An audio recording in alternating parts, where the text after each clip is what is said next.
Hello, welcome to the Comic Bros Authority podcast. I'm your host, Andre, and with me is my ugly twin brother, Miles. Hello, hello. Sorry. I had to let the people know that I'm the pretty one. You're just like constantly bullying me more and more as we do our intros. Well, you know what they say. The show must go on. Anyways, hello. Welcome to this week's episode. Miles, what are we reading? All right, today we are going to be reading a story from the Amazing Spider-Man series. Woo! It's called Grim Hunt. Yeah. Yay. Just because the new Kraven the Hunter story is going to be released in theaters, so we decided to do a Kraven the Hunter story. And it isn't the most popular one. No, it isn't. And I have to say, I think I may have been wrong in choosing this one.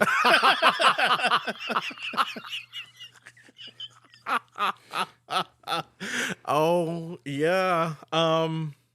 I would have to agree because as I was reading it, I was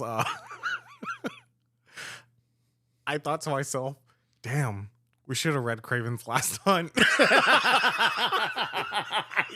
I was thinking the same exact thing too. There's so much to talk about in Kraven's Last Hunt. There is. There isn't a whole lot going on in this story. No, there isn't. It's honestly okay. So let's just get into it. All right. So Grim Hunt is what is this? It is a story arc in the Amazing Spider-Man from 2010, 2011. Actually, I think no. Before that, because this is right before Dan Slott did Big Time. Oh yeah, it is right before it. Yeah, because I believe it was The Gauntlet. Yeah. Grim Hunt, and then A Moment in Time. Oh, okay. And then stuff like Origin of the Species. Yeah, Okay. Origin of the Species, then Big Time. Yeah. Yeah, so this collects, or what we are discussing is Amazing Spider-Man 634 through 637. Yes. Yeah, it's a 4-part series. It is written by Joe Kelly with some work done by Zeb Wells. It's mainly drawn by Michael Lark, Mm-hmm. who's fantastic. And then we have some fill-in artwork by Marco Checetto. Yeah. And there's another guy. There's another guy in here. Another guy? No, there was just those two. But there's Matt Hollingsworth. Are you talking about the art assist? Stefano Guidiano? Yeah. Yes. Yeah, that's who I'm talking about. Okay. Honestly, okay, so what the story is about is the Kravens. The family of Kravens. The family of Kravens. What is the Kravinoffs? Yeah. They decide to resurrect Sergei. Sergi? I don't I know. don't know. They decide to resurrect him to hunt down Spider-Man for something that happened a long time ago where he took his own life after basically fulfilling the hunt with Spider-Man. Yeah, so let's give everyone a bit of context about, the important stories that led up to this one. Yes, because I was about to say, just reading these 4 issues alone, I mean, I haven't read this story in, I don't know, it's been a long time. It's been like a decade or so. Yeah. And I mean, I know the context surrounding it because there's a lot of lead up coming to this. So the 4 issues don't really stand so well on their own. Yeah. Because it's best to have the context of Kraven's Last Hunt and then Spider-Man the Gauntlet. Yeah. So, and then you get into this. All right, so let's go through Kraven's Last Hunt real quick. Okay. Yeah, so basically, Kraven decided one day, hey, I'm going to, defeat my ultimate prey, which is Spider-Man. So he goes on a hunt for Spider-Man. And was this during his black suit era? Yes. It's after he got the symbiote off, but he was still donning the black suit cloth. Okay. Yeah. So black costume, not the alien costume. Yeah, just for those of you who read. Yes. Anyway, so just to make it all short, Kraven poisons Peter and then buries him alive. Yes. Thinking he, killed his ultimate prey.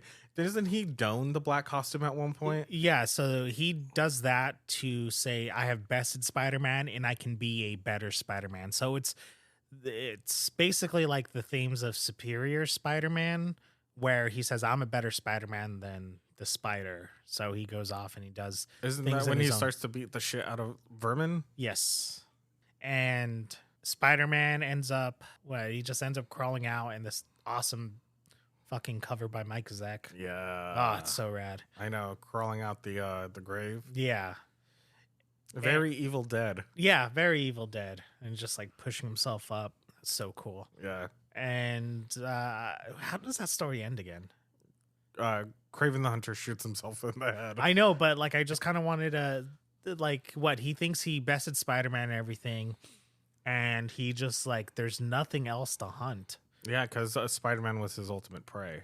So from there, he decides the only way that the best hunter in the world can leave the world is if he hunts himself, I guess, and then takes his own life. I haven't read that story in so long. I'm Yeah. surprised I remember the bits and pieces. Yeah, it's been a long time. And it's funny enough because that's the best Kraven the Hunter story, even though it's his last one. Yeah. So, Well, last one. yeah, At the for a very time. long time. For a very long time. Because 'Cause that was like 87, 88, that story came out. Yeah. So, yeah. That's when Spider-Man got a little dark. And this story sort of gets a little dark too. But, so the lead up to this story is Spider-Man goes through something called the Gauntlet. And that's where the Kravinoffs kind of were being masterminds and letting Peter kind of go through all of his old enemies. And then you have some good stories. You have some weaker than others. Mm-hmm. I'd have to say the Juggernaut stories those are fantastic. That's who was that? Roger Stern? Roger Stern. I think one of them. I'm not sure if they both were because there was two of them. Oh yeah, that's right. It was a 2-part story. Yeah. The Rhino story by Joe Kelly. Yeah. Amazing. Yeah. Roger Stern did Juggernaut. Joe Kelly did the Rhino. That's the one I was talking about because that was like you had 2 issues here and then like 2 issues later. Yeah. That was cool. That was really good. Yeah. And I enjoy that one. You had Zeb Wells do the Lizard story. Mm-hmm. Yeah, that was. And then you had that new Vulture, the one that opened its mouth wearing the red. I don't remember that one. I think that's Mark Guggenheim. Oh, okay. Yeah, at this time there were like multiple because Spider-Man was coming out weekly, so you had multiple writers and artists teams, basically doing like 2 or 3 issue arcs. It was a good era. I liked it. I liked it too. That was when we got to Spider-Man a little bit before, but yeah, it was good. It was good. I liked it for the most part. Yeah, so Joe Kelly returns to write the arc of Grim Hunt, which I was excited about because I enjoyed Joe Kelly writing Spider-Man. Yeah. He's funny. He's hilarious. Yeah, so yeah, this is basically a culmination of that thing, kind of like how Nightfall is, where Batman goes through his rogues gallery and then finally like confronts Bane, and then Bane breaks his back. Yeah. So yes, this is going to be a spoiler warning, of course. Yeah, spoiler warning. Yeah, I was just listening to our episode, and we got the spoiler warning at the end of the episode, so I want to preface this with spoilers. We got to start putting that in the script. I know. Right at the beginning. So where we find Spider-Man is that he is weary. He has swine flu. How dated is that? Yeah. H1N1 come through. Yeah. I was like, oh my God. Like, that is so crazy. Yeah. Out of everything that we've been through in the last 8 years alone. Yes. And he has swine flu. So he's dealing with that. And his clone comes up beaten, bloodied at his doorstep. And he's just kind of wondering like what the hell's going on. Which then he finds out like, oh, it's the Kravinoffs. They're after the spiders, the web of life. And it kind of falls into that spiritual side of Spider-Man that was introduced in the J. Michael Straczynski run with Ezekiel. I mean, Do what? Moreland and Ezekiel. Yeah. You all know what? Reading this and like with Ezekiel and then Cassandra and Julia, I was like, wow, like they really that Madame Webb movie. Yeah. I was getting a lot of that. Yeah. But they made Cassandra. Wait, is it Cassandra is Madame Webb in the movie? I can't remember the movie. I don't remember. It was just playing. Oh, did you watch it? I watched parts of it. Well, I wasn't paying attention. Yeah, exactly. I just played it, and I guess I was on my phone. I don't know. Those Sony movies are awful. Yeah, so it has to do with that. The Kravinoffs are kind of obsessed with this. They are looking to revive Sergei, Kraven the Hunter, and kill Spider-Man using his blood to do it, and taking down the web of life. Yeah, so I just want to go down the list of Kravinoffs Okay. that are in the family. You have the matriarch. Okay. I forget her name already. You wanted to go down this list and you don't even have the list, Sasha? Sasha. You know what? I'm just going to turn to the intro page. So, yeah, you have Sasha Kravinoff, who is the wife of Kraven the Hunter. Yes. I don't know if she's ever been introduced before. Like the Gauntlet stuff? No, not the Gauntlet, because there was a story arc that introduced the daughter of Kraven the Hunter. That happened early on in the brand new day era. Oh, okay. Yeah, and she had a story arc, but you have Sasha, then you have the daughter Anna Kravinoff, and then one of the sons. Oh, Vladimir is dead. Yes, Vladimir's dead, but then there's Aloysia. Yeah. Aloysia's the one that's alive that looks like his dad. Yeah, exactly. Goatee and all. Yeah, and you also have Chameleon. I swear to God, I did not smoke before this. Yes, you have the Chameleon. Yeah. How is he? Because they call him Uncle. Because he's the cousin of Kraven? Yeah. No way, really? Yeah. When though? Like this is news to me. Stan Lee era, I guess. Really? Yeah. I had no idea. Really? Yeah, this whole time. But you read this like a decade ago. I know, but I was like, I guess he's Uncle. Oh, yeah. I never knew that he was related. Oh wow. Yeah. So shit. Yeah, he's like they're cousins. And they have a gripe with Spider-Man. Runs in the family. Yeah, sure does. Anyways, that's a list of Kravinoffs. Yeah, so you have this whole family like trying to do blood sacrifices and everything, and they already captured Madame Webb. Yeah. And Maddie Franklin. Yeah. Was she Spider-Girl at the time? I believe so. Yes, I do believe so as well. Maddie Franklin, who is the stepdaughter of J. Jonah Jameson. Really? Miles. I don't know this. Yes. Oh, wow. Yeah. Oh.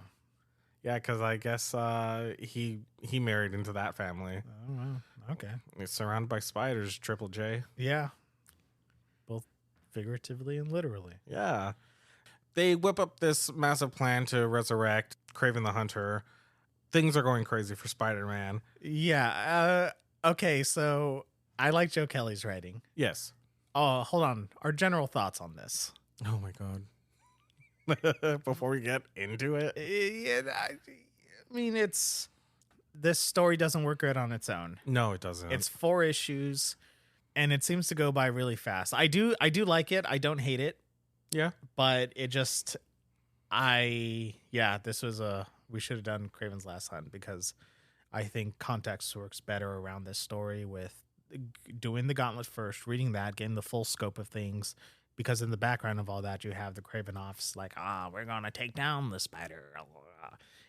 And then you get to this, which is a big payoff. And then, so now reading it without that, because it's been a while since I read that Spider-Man run, it just feels like I was missing that. And I was like, oh, okay. They're bringing up a lot, especially Madame Webb. She's like, oh, Peter's been put through the gauntlet. She says it like 3 times in the first issue, another 5 times in the next. Yeah, she does. My general thoughts. when I got to issue 2 and you see, or the end of issue 1, when Homeboy pops out in the window or through the doorway and he's like zombified. Oh, Ezekiel? That's when I was reading it on my tablet and I immediately turned my tablet off and I was like, oh. Why? Because the spiritual stuff of Spider-Man, it never caught on to me. Oh, really? Yeah. Okay. Yeah. I kind of like it. I think it works. I think it works with like the Moreland and the Spider-Verse stuff. Yes. I think it works there. But kind of just Ezekiel and that spider goddess from... The spider totem. Yeah, like that shit. I don't know. It just... Did you not like it in the Krasinski run? No. I liked everything else. No, Krasinski's half and half for me. Yeah. More like 60-40, 70-30. I don't know. Which one is it? Yeah, I don't know, because there's just like, I'm going through it in my head. I'm like, well, I like this, but I hate that. And I like this, but I hate that. Yeah, especially like Gwen Stacy's story. Original Sin, One More Day, and the other one, which kind of blows. Yeah. And then the other I thought was okay. The other was okay. I liked it when I was younger. Yeah. Because I was like, oh my God, Spider-Man got his eye ripped out. Oh my God. Remember when we were reading it on that like janky Marvel website reader? Yeah. Where all the text bubbles were out of place. Oh, yeah, that's right. Yeah. So Spider-Man gets all hooked up into all this drama. It literally happens like right outside his window of his apartment. Yeah. Julia Carpenter, who is Spider-Woman 2. Yeah. She goes and she's, getting like they're shooting rocket launchers and shit at her in like the middle of, Manhattan. Yeah. So, I mean, it's going to hit a building. There's so much collateral damage. So much. Yeah. I like how Julia Carpenter is very, she's a little distasteful towards Peter. Yeah. She's just like, you're an idiot. Yeah. Yeah. And she's like, you ripped off my costume. Yeah. So it wasn't his fault. It was the alien. It was the alien. Well, because he liked her costume so much. Oh, yeah, that's right. Because he Yeah. was thinking about the costume and the alien changed it. Yeah. Yeah. Yeah. Yeah. But even then, like, I thought, like, some of the stuff where, like, Spider-Man is just like, oh, yeah, Kraven offed himself.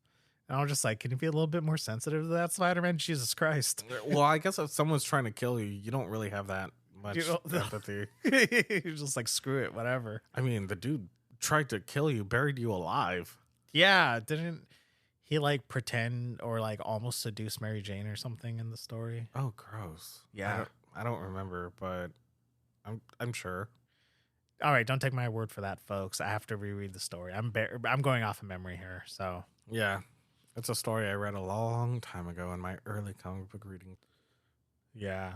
Yeah, they kill Maddie. Yeah, that's the thing that upset me, I guess. In this read or when you first read it? When I first read it. Okay. Yeah, another fridging a woman situation. Okay. Yeah. Yeah. But I guess there aren't that many like Spider-Men at the time because Miles wasn't introduced yet. He wasn't even created yet. Can we go down the list of spider people? Oh, there are so many. All right, so you have Spider-Man. Peter Parker. You have his clone, Kane. Peter Parker. So Kane is the disfigured, he's the evil clone from the Clone Saga. The original from the 70s, right? No, that's still Ben. No. There was an original. I know there was an original one. Yeah, but That's Jerry Conway, I believe. yeah, but I'm saying he had that clone in that one. That didn't you ever read like the Lost Years? No, I never read the Lost Oh, Years. well, I used to have it up until like a month ago. Yeah, I thought you were collecting that. I decided to go the Epic Collection route, and so I sold my original trades of the Clone Saga. Okay. And yeah, so now I don't have Lost Years anymore. Anyways, disregard what I said, people, because I don't know what I'm talking about. Yeah, he doesn't. So they kill Maddie. All right. Oh, no, the list of spider people. The list of spider people. All right. So Peter, Kane, you got Madame Webb. You have Spider-Woman, Julia Carpenter. You have Spider-Girl, that's Maddie. Maddie Franklin. And then you have Araña, who is Anya Corazon.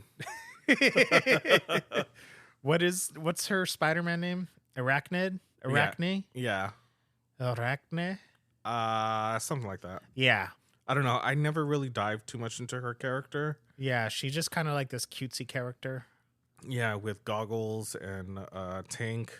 Jean shorts. Yeah. Yeah. And a little spider backpack. I don't know her powers. I don't know how any of these characters got any of their damn powers. Yeah. So hold on, like Julia Carpenter's Spider-Man, is she supposed to be like the true Spider-Woman? Because Spider-Woman, the other one, the one in New Avengers, she's not really Spider-Woman. She is Spider-Woman. No, I know, but like she's not like a spider character. She's just a character with the name.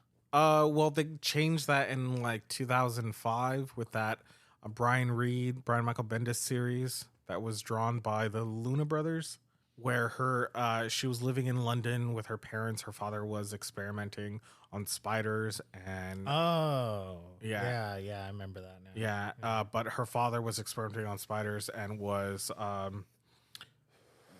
her mother researching Spider-Mans in the Amazon right before she died? Yeah. But he was being funded by Hydra. Oh, so that's how the Hydra thing, and she begins to get because she grew up as a Hydra agent. Okay, for sure.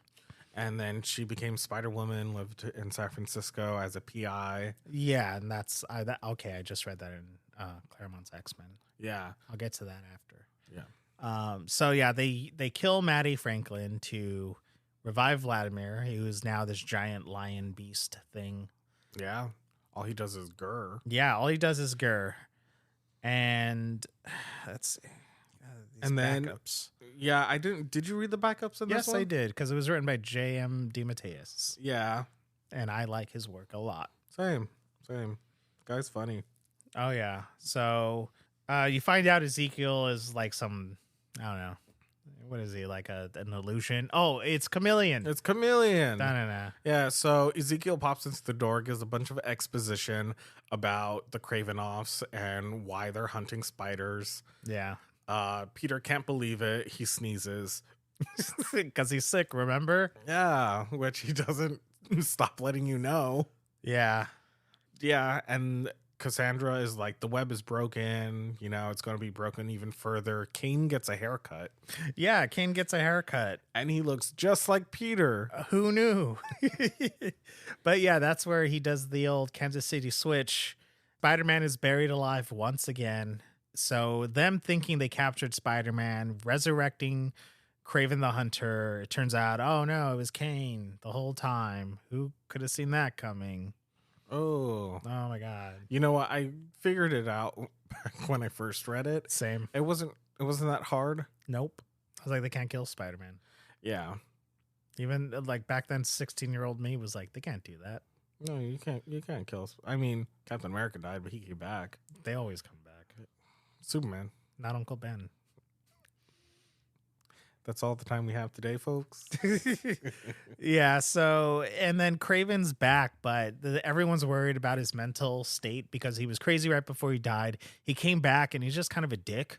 And Chameleon was just like, guys, remember, this is the guy who shot himself in the fucking head. Yeah, he was right.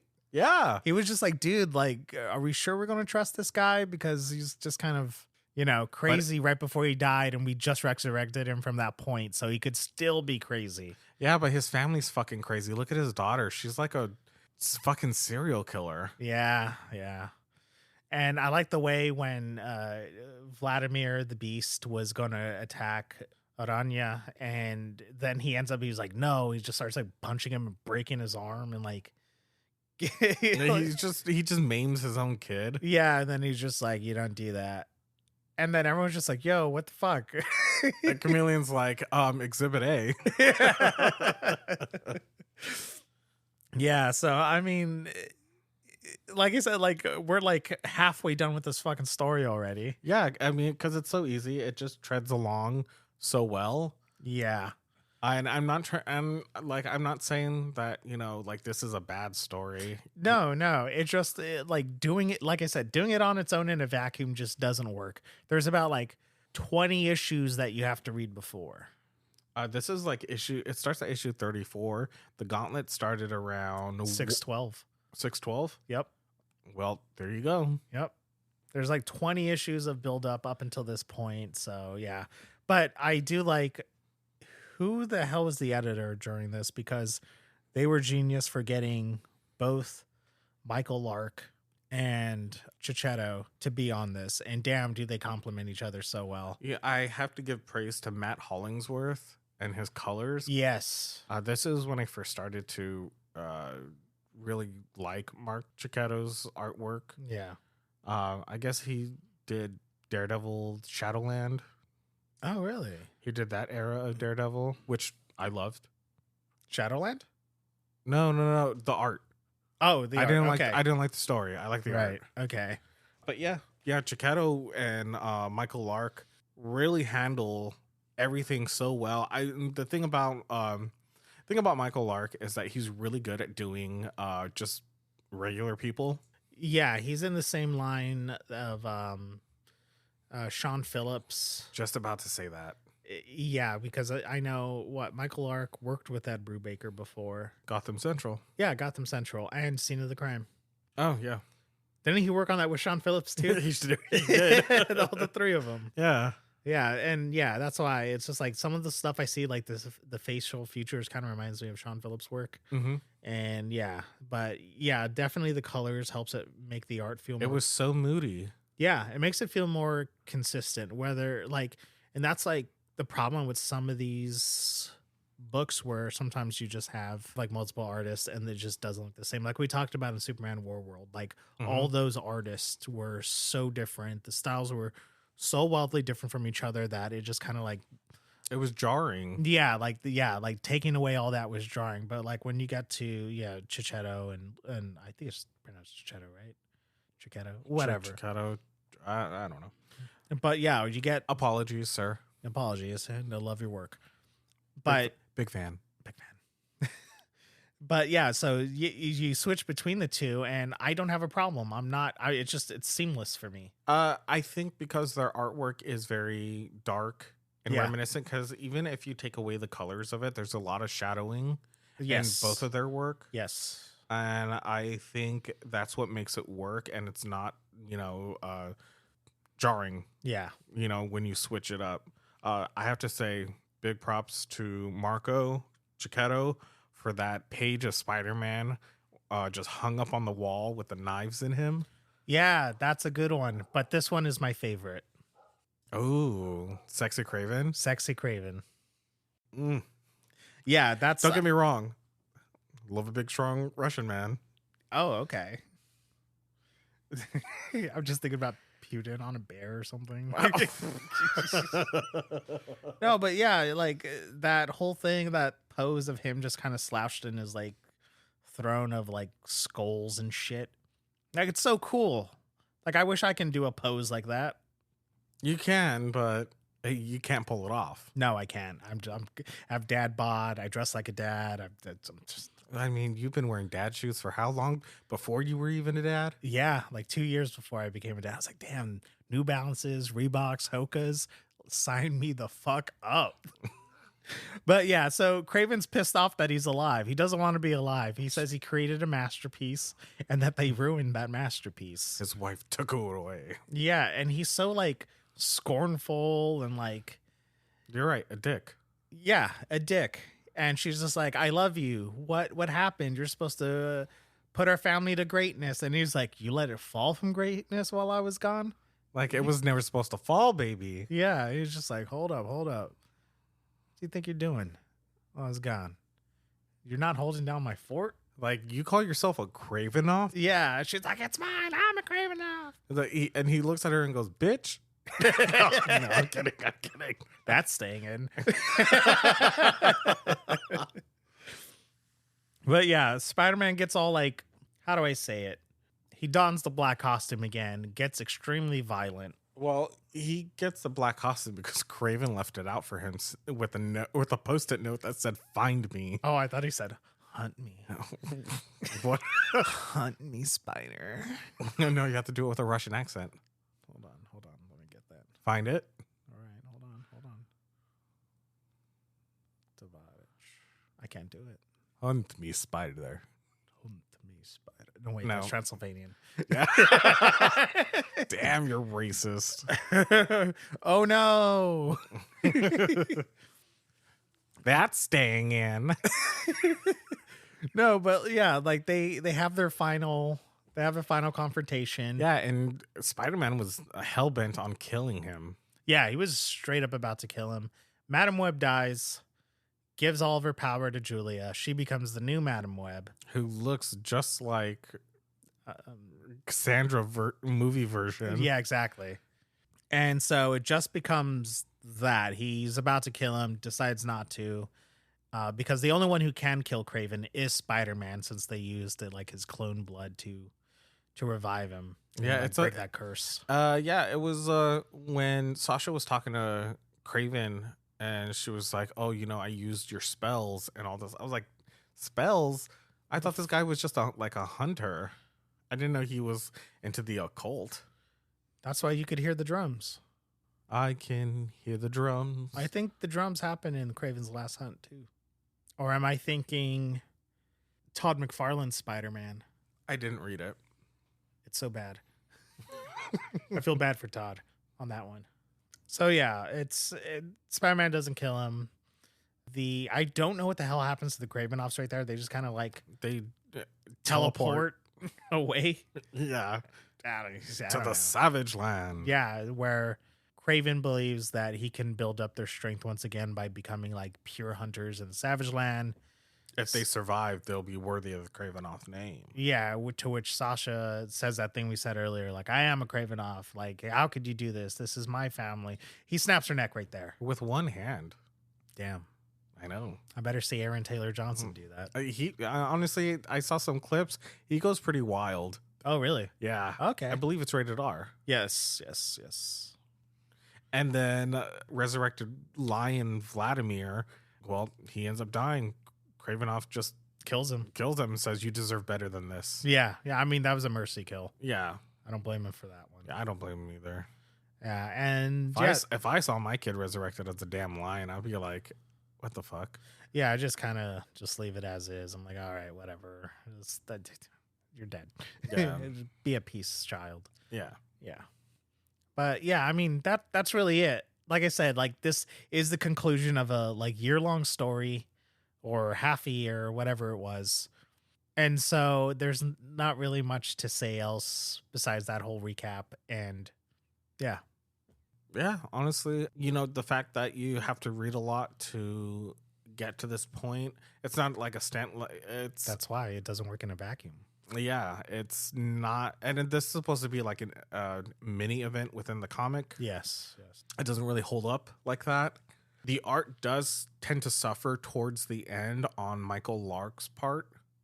Is that why he had Stefano? Yeah, So-and-so, yeah. yeah. So And then they had another assist going on too.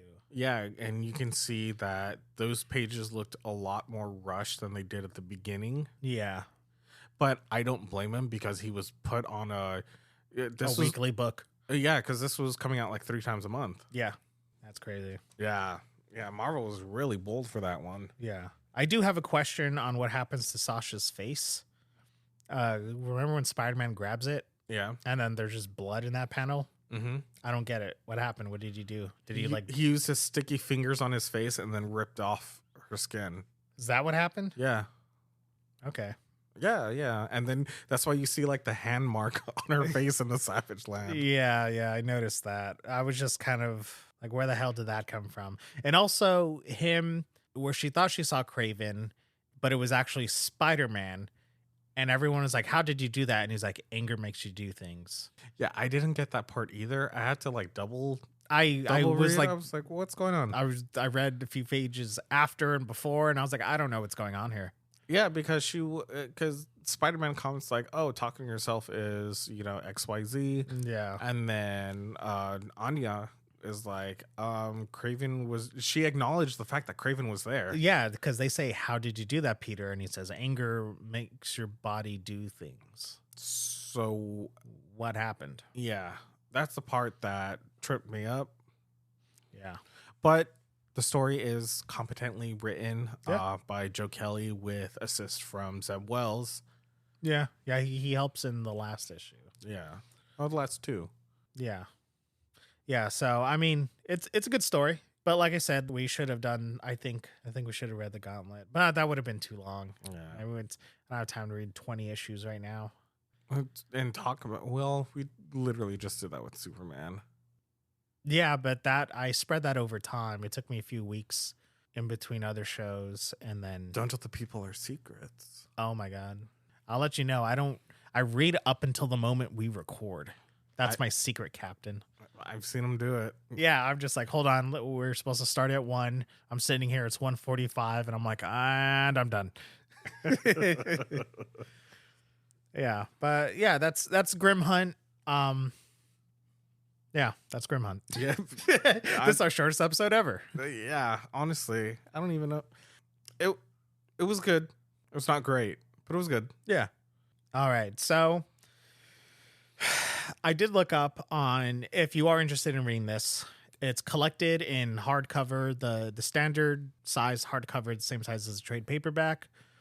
It collects Amazing Spider-Man 634 to 637, Grim Hunt Prologue, material from Web of Spider-Man 7, which is the Kraven's Last Hunt, and Spider-Man Origin of the Hunter. So that usually from the trade paperback and hardcover goes anywhere from $20 to $50 on Amazon and eBay. However, you could either get it for $6 on Amazon Kindle, the digital version. You're good to go. And this is just for Grim Hunt. This doesn't count for the Gauntlet. And then you have your Marvel Unlimited app, and that's Amazing Spider-Man 634 to 637. Or if you want to start all the way from the Gauntlet, that's 612 onward. Yeah, 612 to 637. There's 637. Yeah, so that's how you can read it, and that's all I have to say about that. Well, same here. I don't really I finished it, and I was like, well. Yeah, that's it. Yeah, I think, yeah, if we did Kraven's Last Hunt, I think it would be more engaging conversation. I think I'd have a lot to say about it because that book sticks with you. Yeah, it really does. Yeah, even though I can't really remember that the artwork and Mike Zeck is just Mike Zeck's perfect. Oh God, he's just too bad he's retired. I know he retired so soon. Damn. Yeah, he doesn't do commissions, doesn't do anything. He's Nothing. He's out of the game. Oh, well, you know what? Hopefully Marvel's paying him royalties. Yeah, because that Marvel Superhero Secret Wars. Yep. Yeah, Secret Wars, and then they just released the facsimile of Web of Spider-Man 7, as well as the cover for it is now poster. I saw it over at Amazing Comics. Oh, sweet. Yeah. Oh, yeah. Bye.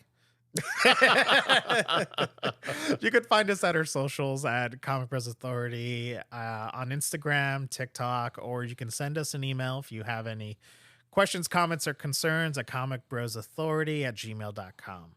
And if you like our podcast, even if you don't like it, go ahead and leave us a comment, see how we can spice things up a bit. Yeah, we try. Leave us a review.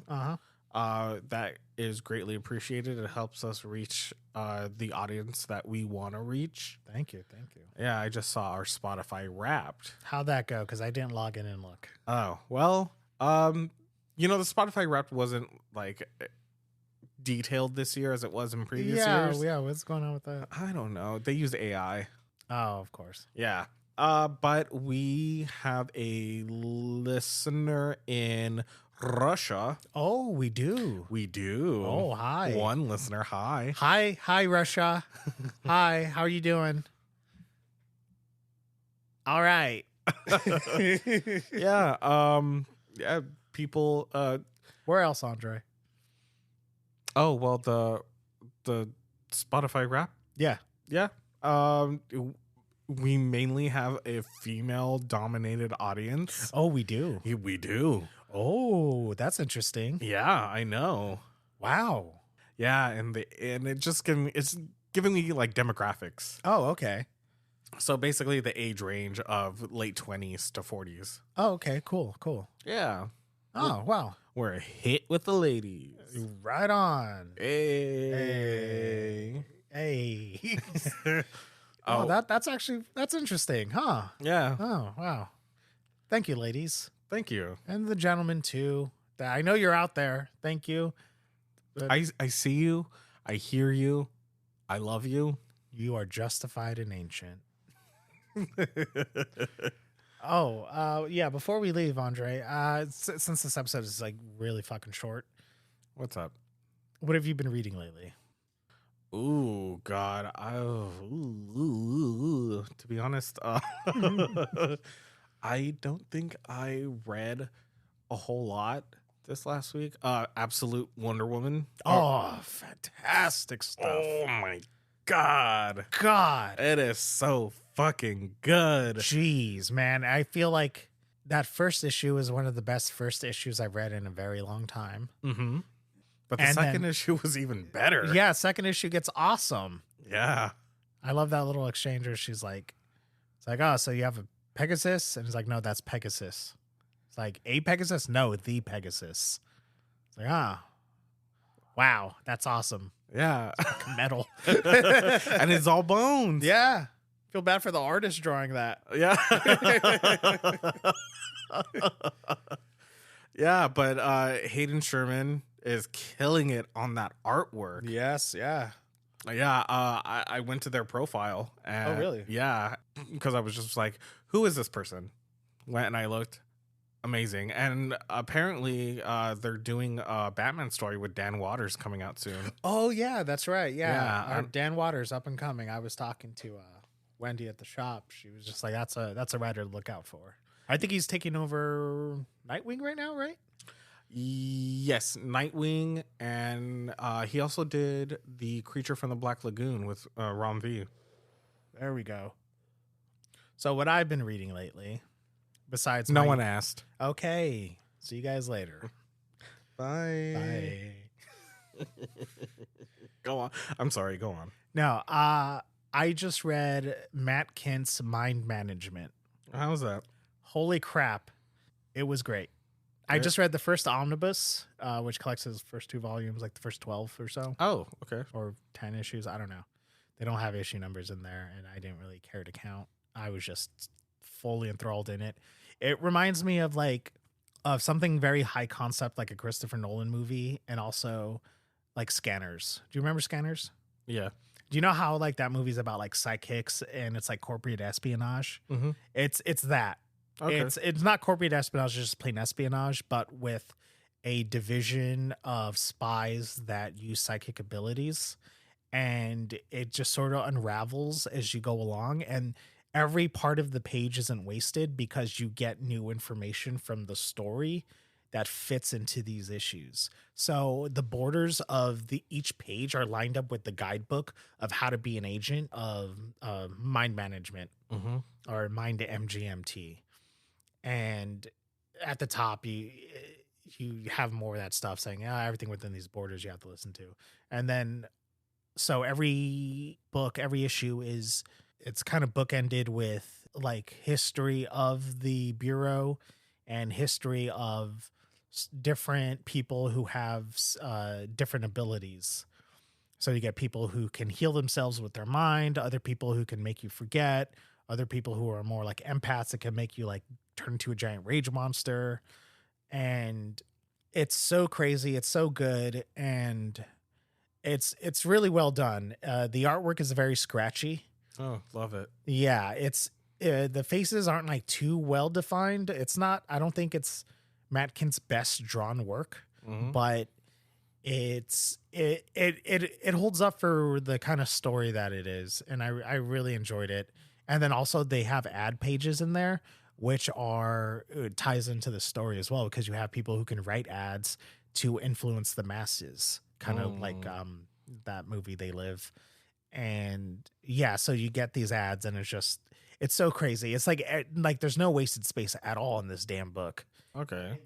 I know he wanted it to be super long, like a super long ongoing, but it's only 35 issues. Okay. So he just sort of decided to do all that stuff to just kind of fill it out instead of wasting like issues with like different characters and backstories. He was just like, all right, it's just you have it for like 3 pages here. You have an ad. You have this. You have it done in exposition. It's just so well done, and I can't wait to keep reading it. So Okay. Yeah, I mean, I've heard about it, but I've never picked it up. yes, it's really good. I highly recommend it. Speaking of mind management, did you see that an early video of MGMT has came out where they announced themselves as management? Yes. I've been saying it wrong for the last 20 years. I've been calling him MGMT for so long. Yes. Forever. But I did see that video where they're playing at the college. Yeah. I saw that like forever ago. Yeah. And that's when I first started getting into them. That was like at the end of high school when they came out with their. Yeah. Did But I tell you I met them? Really? Yeah. Oh, you went to the listening party, right? Yeah, it was the blindfolded listening party to their new album. Oh, sweet. Yeah, and then there was a Q&A with them, and then afterwards what did they sign? I forgot what they signed of mine. Are they weird? No, They're normal. they're normal. Damn. But I straight up went to like each one of them. Oh no, I didn't get anything signed. I just got pictures with them. Oh, okay. So when I went up to them, it was like one by one. Yeah. And then I was like, hey, I've been listening to you for the last 20 years. And they're the look on their faces. They're like, whoa, 20 years. And then I was with Joaquin. So then Joaquin pulls me aside and he's like, they've been playing for like 19. And I was like, oh, maybe that's why they were making those faces. They're probably just like, wow, they've been doing a long time. Yeah. Let's see what else I've been reading. Superhero shit. Avengers. Okay. Jed McKay's? Yeah. Okay. And Valeria Skidi. He's the new regular artist. Okay. It was a good issue. It was Avengers vs. X-Men because Jed McKay is also writing X-Men. That's right. Yeah. But it wasn't what you think. Guess what? They play baseball. Oh my God. Yeah.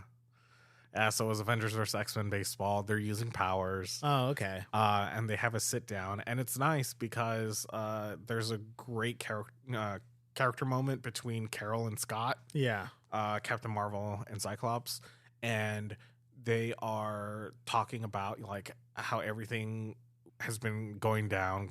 Just the world's going down the fucking toilet with everything, with the end of Krakoa, with the blood hunt. Yeah. And Carol, she was like, I have, information on what Kang is going to do and what he's putting us through at the moment. And she's like, can I count on the X-Men?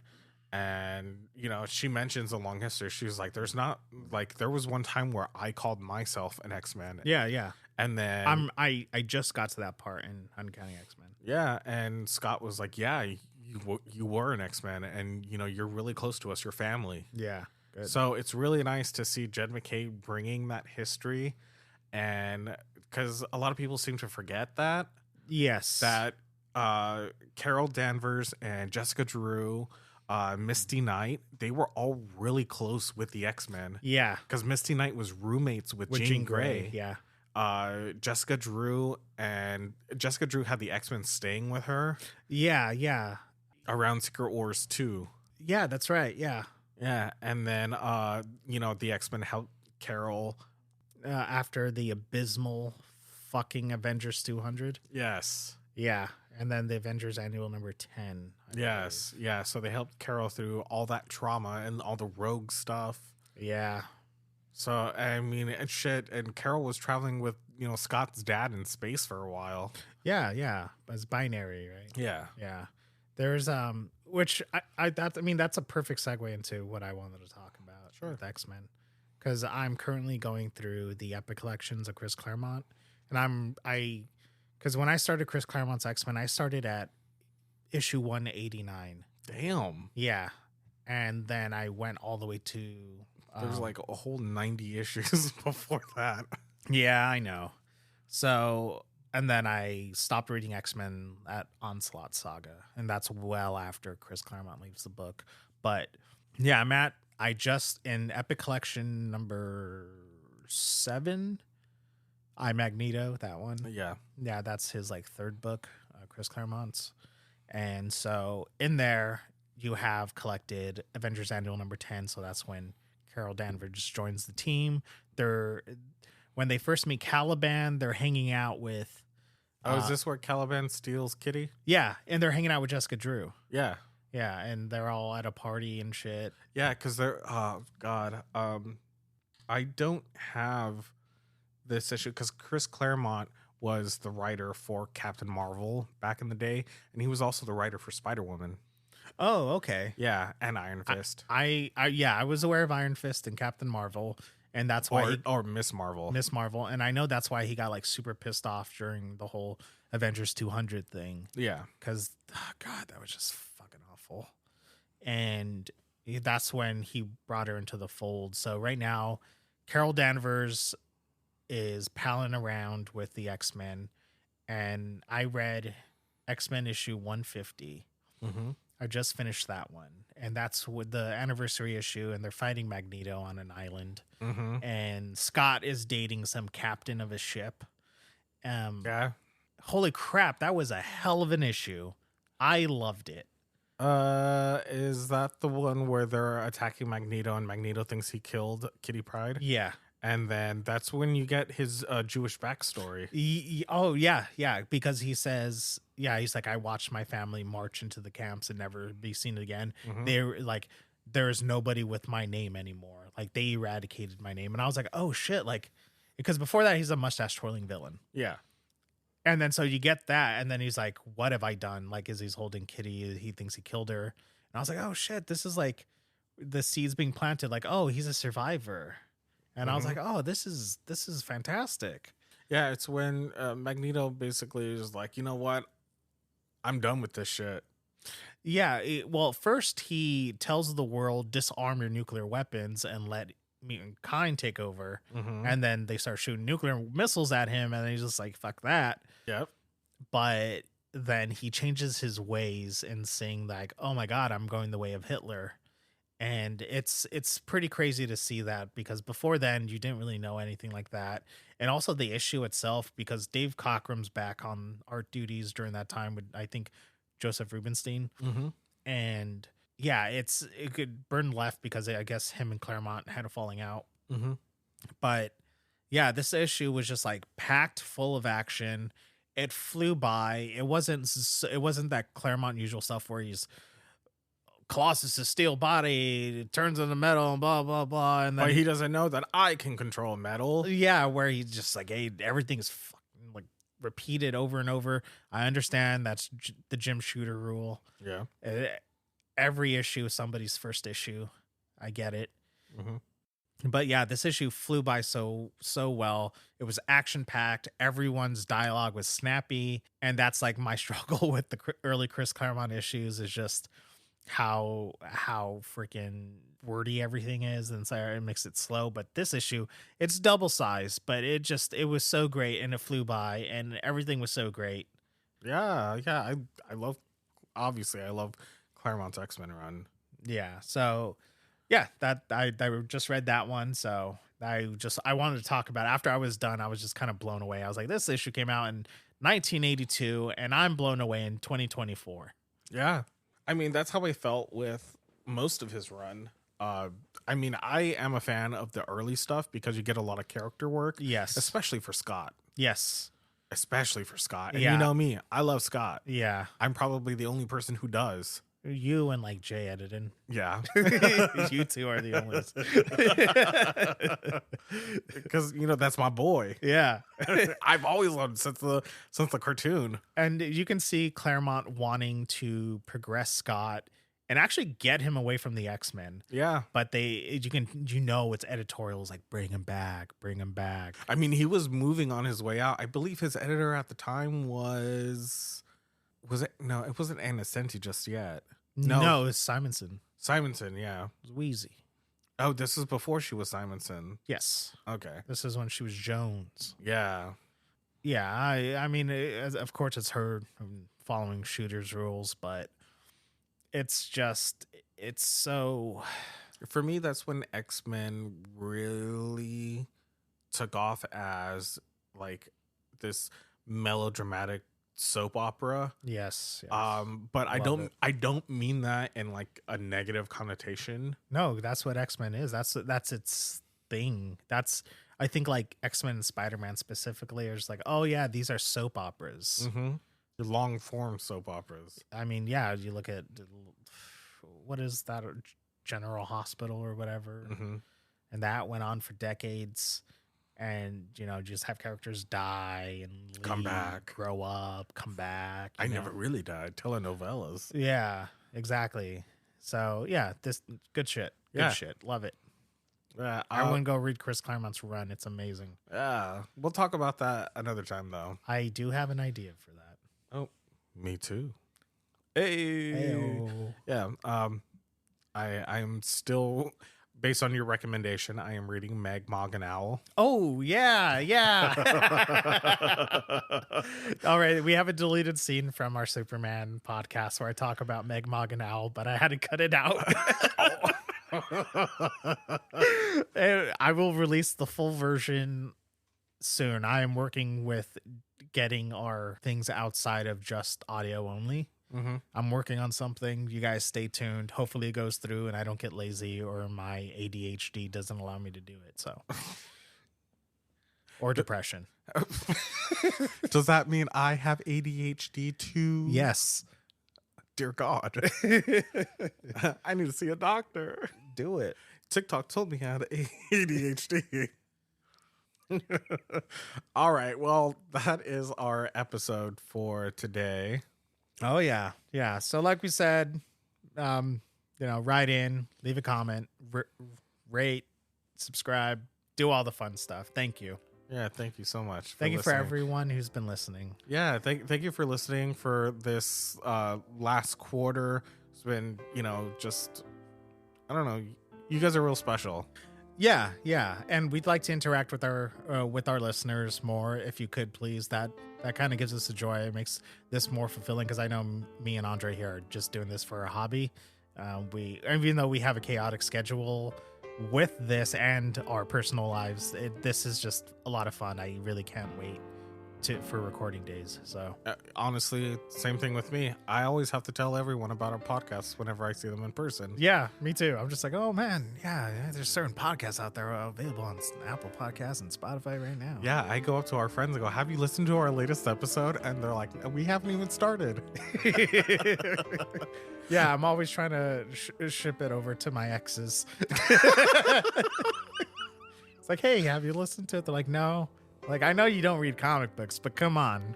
It's fun. It's fun. It's a gay old time. It's like you're sitting in the room with us. Exactly. I have gotten that compliment before.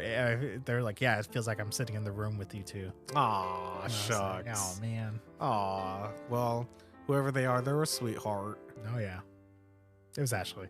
Oh. She was like, it feels like I'm sitting with you guys. Oh, thanks, Ash. Thanks, Ash. So you doing the bending?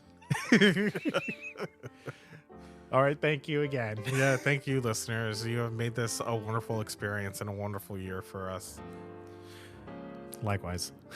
Yeah, because I've been trying to get this shit off the ground for like a year. Yeah, he was. Yeah, well, I mean, chaotic work schedule. I'm tired. Oh, yeah. I'm tired. I'm tired and depressed. Yeah, if you listen to the early episodes, they don't sound so nice.